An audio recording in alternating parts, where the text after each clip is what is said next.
Okay, could you please give a brief introduction of yourself? Hi, I'm Lucenia Williams Dunn, and I am former mayor of the city of Tuskegee and have the honor of being the first woman elected to that position.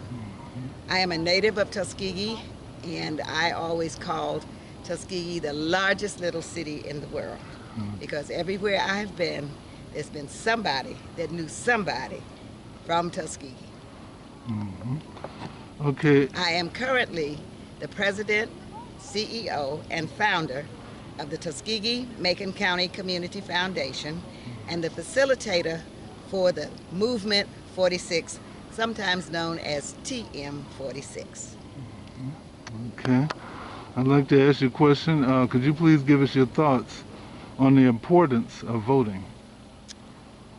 The importance of voting is so very critical to our democracy, and it is a right that has been paid for dearly by the African American community, as well as those white brothers and sisters who paid as well. They died the same as black folks did. I am I guess, a child of the civil rights movement and marched and did all those things that we did in the 60s and the 70s. So I know how important it is for us to vote. It is not a choice, it is a right, and it is one that we must exercise no matter what your color or your culture or where you came from. As a citizen of the United States of America, that is how we maintain our democracy. So voting is so critical and so important. And I must say, voting is important as we look at what's going on in our presidential office. We have to vote so that we can maintain some semblance of normalcy in this country. And therefore, it is important that everybody register and vote. Sometimes they make it difficult because you remember when they used to have, you needed to count the marbles in the jar or some other foolishness in order to be able to register? Well, a whole lot of people got rid of that. Unfortunately, they have put some other roadblocks in the way of voting. Don't let that deter you. There are people who will help people who need help around registering. Register now so that you can vote in the elections coming up. Finally, the importance of voting. We talk oftentimes about the presidential elections. We don't really get involved too much in what's happening at the local level. Our mayors, our city councils, our attorney generals, all of those offices are very, very critical. So you got to vote not just one time, you got to vote a number of times. And you better be critical about the people that you put into office because they are the ones that hold the key to your freedom. Okay, thank you. And one other question, which you actually already partially answered, and that would be what hindrances have you actually experienced? And maybe there's a story you might want to tell with that. You know, I am of the generation that was before my parents. So by the time I got ready to vote, then many of the blocks that were in place were removed. So I really don't have any real stories about somebody keeping me from voting. Because in Tuskegee, in Macon County, we had people like Dr. Charles Gomilliam and Mr. William P. Mitchell and Mrs. Beulah Johnson and Mrs. Guzman. Those people made it possible for me to not even think about it. I just went and registered to vote, and when it came time to cast my ballot, I was there standing in line, and I cast my ballot for whomever it was that I wanted to.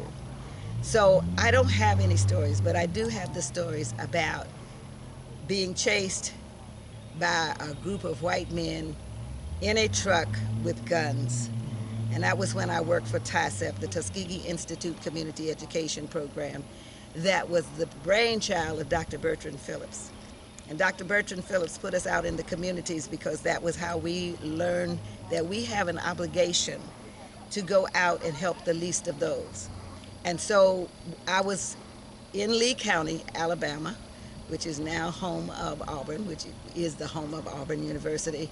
And at the time, we had dirt roads, and I was picking up children to bring them to the schoolhouse in order for them to be tutored 5th grade through the 12th grade. And I had a car full of kids, and all of a sudden, the children got quiet. And I happened to look in my rearview mirror, and there were these men right up on my bumper sticker, up on my bumper, my car bumper. And I tell you, I can not tell you how frightened I was. Well, I'm a good driver. I learned how to drive on the dirt roads in the rural area, put my foot on that accelerator, and I zoomed down that dirt road, and I turned at the schoolyard on 4 wheels. Shoop! And boy, was I glad to get there, and the children were relieved as well. That's my horror story, if you want to talk about the whole dynamics that surrounded people who thought they had the right to prevent people from getting educated, prevent people from having an opportunity, to prevent people from being a full citizen of the United States of America. So here we are in 2020 with the same fight, the same fight. Our children, our young people put together a very well-run parade that said, we are not going to stand for this anymore. And let me tell you what my hope is for all of the young people throughout the United States and the world, for that matter, who saw fit to go out here despite coronavirus and say to those people who want to take our rights away and say, no, no, no, we're not going to stand for that. As one veteran of the civil rights movement said, you got to be prepared to die, because that is the cause that is that serious. But I am hopeful that they don't have to die the way we did. What we have to do is talk about policy. What we have to do is talk about people being put in the Congress and in the Senate that are going to be proactive around taking care of the citizens of the United States of America, that they will put into place opportunities for people, no matter what their race, no matter what their status happens to be.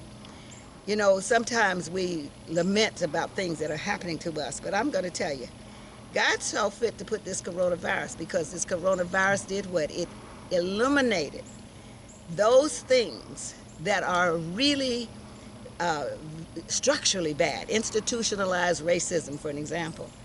We at the Tuskegee-Macon County Community Foundation are working around health disparities. And if you have comorbidity, your chances of getting the virus goes up.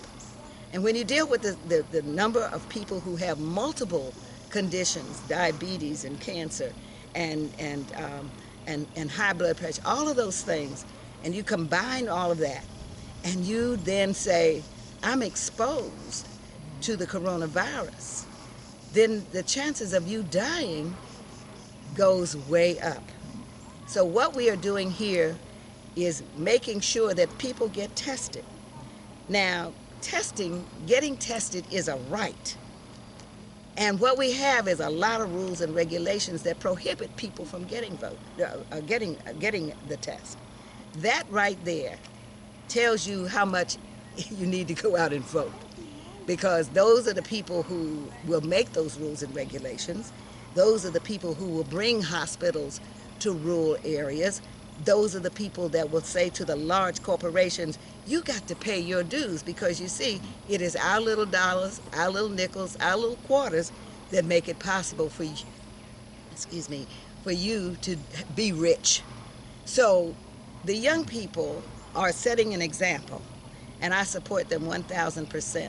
And I'm hopeful that they stay out in the streets in a peaceful way to say, not only do Black lives matter, but the United States and their lives, and all of the people who want to do the right thing, their lives matter as well.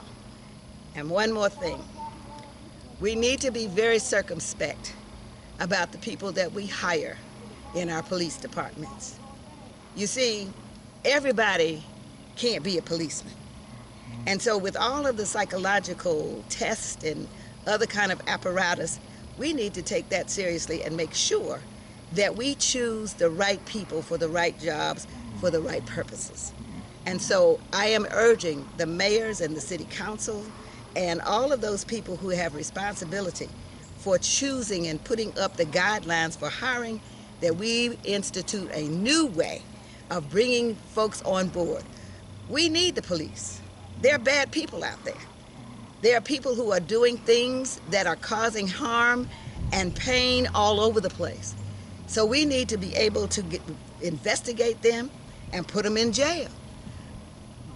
People who are talking about getting rid of the police department, I think that's a mistake. What we need to do is reform our police culture. And so we need to have the people in the right place to make those decisions. All right, thank you so much. Appreciate that.